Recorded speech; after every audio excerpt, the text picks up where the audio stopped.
Hello అండి, నా పేరు డాక్టర్ కారెడ్డి శ్రీధర్ రెడ్డి. నేను general laparoscopic surgeon and stapler circumcision స్పెషలిస్ట్ని. నేను ట్రీట్మెంట్ రేంజ్ హాస్పిటల్ కూకట్పల్లి, హైదరాబాద్లో అవైలబుల్ ఉంటాను. సో బెలనైటిస్ అంటే ఏంది, బెలనోపాస్థైటిస్ అంటే ఏంది? ఇప్పుడు ఈ మధ్యన చూసుకుంటే కనుక ఈ 20th centuryలో కనుక చూసుకుంటే కనుక చాలా మంది సఫర్ అవుతున్నది ఏంటి మగవారిలో అంటే ఈ బెలనైటిస్, బెలనోపాస్థైటిస్. దీనివల్ల ఎంత ప్రాబ్లమ్స్ ఫేస్ చేయాల్సి వస్తుందంటే ఒక్కొక్కసారి క్లీన్ చేసుకోనికి కూడా రాదు. అంగం యొక్క ముందర చర్మం వెనక్కి రాక క్లీన్ చేసుకోనికి రాదు.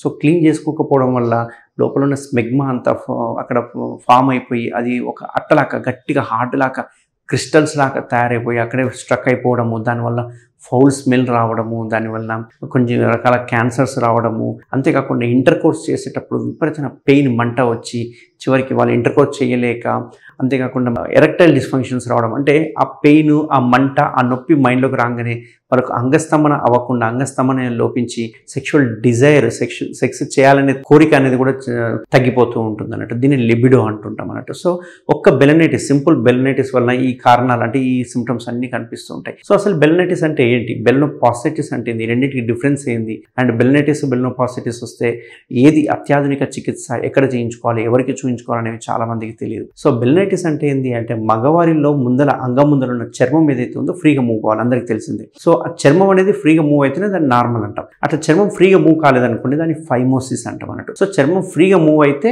ఎటువంటి ప్రాబ్లమ్స్ ఉండవు. ఎప్పుడైతే చర్మం ఫ్రీగా మూవ్ కాకుండా స్ట్రక్ అయినా కానీ, లేకుంటే మనం మూవ్ చేస్తున్నప్పుడు క్రాక్స్ ఫామ్ అవుతున్నా కానీ, లేకుంటే మూవ్ చేసేటప్పుడు మంట, నొప్పి లాంటివి కలుగుతుంటే కనుక దాన్ని బెలనైటిస్ అంటాం.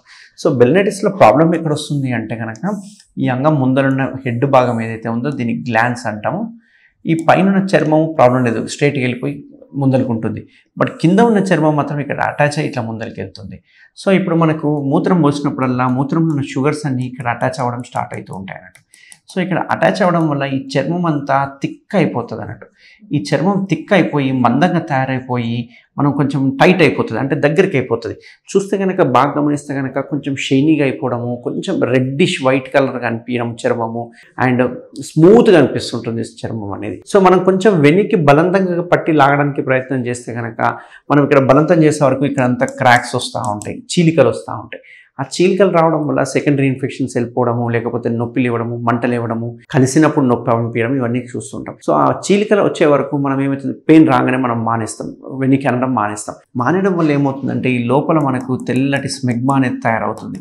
ఈ స్మెగ్మా అనేది బయట క్లీన్ చేసుకుని రాక ఇదంతా లోపలనే ఉండి అతుక్కపోతూ ఉంటుంది, ఒక అట్టలాగా అయిపోతుంటుంది. అతుక్కపోయి అక్కడప్పుడు జిగురులాగా బయటకు వస్తూ ఉంటుంది అన్నట్టు. కొంచెం దురదలు కూడా పెడుతూ ఉంటాయి అన్నట్టు. ఈ స్టేజ్లో మనం వదిలేసేసినాం అనుకుంటే అది మెల్లగా క్యాన్సర్గా కూడా కన్వర్ట్ అయ్యే అవకాశాలు ఉంటాయి. సో ఎప్పుడైతే ఈ చర్మం మందంగా అయిపోయి వెనక్కి రాకపోయేసరికి మనం ఏం చేయలేము, ఇంకా వెనక్కి రాదు కాబట్టి వదిలేస్తారు, వదిలేసి క్లీనింగ్ బంద్ చేస్తారు, అన్ని బంద్ చేసేస్తారు, అంతకదా తగ్గే వరకు వెయిట్ చేస్తుంటారు. ఈ క్రమంలో ఏమవుతుందంటే ఈ చర్మము సైలెంట్గా ఉండదు, ఈ కింద పోయి అటాచ్ అవుతూ ఉంటుంది అన్నట్టు. అంటే ఈ గ్లాండ్స్కి వెళ్ళి అటాచ్ అవుతూ ఉంటుంది. ఇట్లా గ్లాండ్స్కి వెళ్ళి అటాచ్ అవ్వడం వల్ల ఏమవుతుందంటే దాన్ని బెలనోపాస్థైటిస్ అంటాం అన్నట్టు. దీన్ని అడేషన్స్ అంటాం అన్నట్టు. బెలనోపాస్థైటిస్ అంటే ఒక్కసారి చర్మం ఇన్వాల్వ్ అయిన తర్వాత గ్లాండ్స్ కూడా ఇన్వాల్వ్ అయ్యింది అంటే దాన్ని బెలనోపాస్థైటిస్ అంటాం. ఓన్లీ చర్మమే ఇన్వాల్వ్ అయితే బెలనైటిస్ అంటాం అన్నట్టు. సో ఈ రకమైన బెలనైటిస్, బెలనోపాస్థైటిస్ అనేవి ఓన్లీ డయాబెటిక్ పేషెంట్స్లోనే 90% వస్తుంది అన్నట్టు. సో ఇలా వచ్చినప్పుడు ఏం చేయాలి, ఈ బెలనైటిస్ కానీ బెలనోపాస్థైటిస్ సెల్ఫ్ లిమిటింగ్ డిజీజ్, అంటే అదంతకది వస్తుంది, పోతుంది, ప్రాబ్లం ఏముంటుంది, పోతుంది. కానీ పోయినప్పుడల్లా ఏం చేస్తుందంటే ఈ చర్మం చీలికలు ఉండడం వల్ల ఇంత వెడల్పున చర్మం స్లోగా దగ్గరికి అయిపోతూ ఒక చిన్న హోల్ మాదిరిగా ఉండిపోతుంది. అంటే ఇంక వెనక్కి పోదు, దగ్గరికి అయిపోతుంది అన్నట్టు. దీనివల్ల ఏమవుతుందంటే వాళ్ళకి అసలుకే క్లీన్ చేసుకునికి రాదు, దాంతో చర్మం అంతా అతుకులైపోయి బెలనోపాస్థైటిస్కి వెళ్ళిపోతుంటుంది. సో దీనికి ఏం చేయాలి, ఎక్కడ చూయించుకోవాలంటే ఒక సర్జన్కి చూయించుకోవాలి. యూజువల్గా అందరు చేసే మెథడ్ ఏంటి అంటే దీనికి ఓన్లీ సర్జరీ ఒకటే ఆప్షన్, ఎటువంటి మందులు లేవు. సో మందులు పెట్టినా ఓన్లీ టెంపరీ రిలీఫ్ ఇస్తాయి అన్నట్టు. సో దీనికి పర్మనెంట్ ట్రీట్మెంట్ చూసుకుంటే కనుక సర్కంసిషన్ సర్జరీ అంటాం. దీన్ని మనము స్టేప్లర్ సర్కంసిషన్ సర్జరీ అంటాం. మన ట్రీట్మెంట్ రేంజ్ హాస్పిటల్లో చేసే సర్జరీ ఏదైతే ఉందో దాన్ని కేఎస్ఆర్ స్టేప్లర్ సర్కంసిషన్ సర్జరీ అంటారు. ఈ కేఎస్ఆర్ స్టేప్లర్లో మనం ఏం చేస్తామంటే ఈ ముందర పాడైన చర్మం ఏదైతే ఉందో ఈ చర్మాన్ని మొత్తాన్ని తీసేసేస్తాం. ఈ తీసే మెథడ్ ఏదైతే ఉందో దాన్నే సుంతి ఆపరేషన్ అని, కత్న అని చెప్పి అంటుంటాం. సో ఈ మెథడ్ ఏదైతే ఉందో మనం చేసే మెథడ్ ఏదంటే స్టేప్లర్ మెథడ్. ఈ స్టేప్లర్ అనేది ఒక డిస్పోజబుల్ డివైస్. అది ఏంటంటే ఒకసారి వాడిన తర్వాత పడేస్తాం. దీనివల్ల క్రాస్ ఇన్ఫెక్షన్స్ ఉండవు, అంటే పేషెంట్ టు పేషెంట్ ఇన్ఫెక్షన్స్ ఉండవు. అండ్ ఇది జస్ట్ 5 minutes ప్రొసీజర్, అండ్ మత్తు కూడా ఇక్కడే ఇస్తాం. మత్ అనేది ఇక్కడ ఇస్తాం. దీన్ని పెనెల్ బ్లాక్ అంటాం. అక్కడనే ఇచ్చేసి ఆ ముందర ఉన్న చర్మం ఏదైతే ఉందో అంటే ఆ హెడ్ మీద ఉన్న చర్మం ఏదైతే ఉందో తీసేసి అందులోనే బ్లేడ్ ఉంటుంది అండ్ పిన్స్ ఉంటాయి. సో బ్లేడ్ కట్ కాగానే పిన్స్ ఆటోమేటిక్గా పడిపోతుంటాయి. పిన్స్ ఒక 22 to 24 పిన్స్ దాకా ఉంటాయి. సైజుని బట్టి ఉంటాయి. ఇందులో కూడా సైజెస్ ఉంటాయి అన్నట్టు. అడల్ట్లో కూడా 26, 30, 32, 34, 36 అనే సైజెస్ ఉంటాయి. సో సైజుని బట్టి పిన్స్ అనేవి మనం మాడిఫై చేస్తూ ఉంటాం. సో వన్స్ ఇది కట్ అయిపోగానే చర్మం అనేది మనకు పిన్స్ అనేవి ఇక్కడ పడతాయి అన్నట్టు.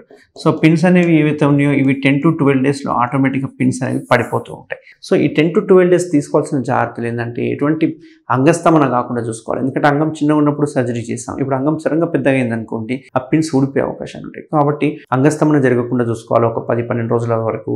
అండ్ ఎటువంటి పరిస్థితుల్లో కలవకూడదు. No intercourse at least 1 month వరకు. అండ్ ఆ పిన్స్ ఉన్న దగ్గర చూసుకుంటే కనుక మనం జస్ట్ వెనుకనగానే పిన్స్ కనిపిస్తాయి చర్మంలో, దాని మీద సబ్బు నీరు పెట్టి మంచిగా రుద్దుకొని క్లీన్ పెట్టుకుంటే కనుక, డ్రైగా చేసి పెట్టుకుంటే కనుక ఇవి 10 to 12 డేస్లో పిన్స్ పడిపోతాయి ఆటోమేటిక్గా. అండ్ ఇక్కడ మోస్ట్ ఇంపార్టెంట్ ఏంటి అంటే అక్కడ స్కారే ఫామ్ అవుతుంది, ఒక లైన్ లాగా ఫామ్ అవుతుంది. అసలు అక్కడ జిగ్జాగ్గా ఉండడం కానీ అగ్లీ స్కార్ ఫామ్ కావడం కానీ ఇవన్నీ ఏది ఉండదు.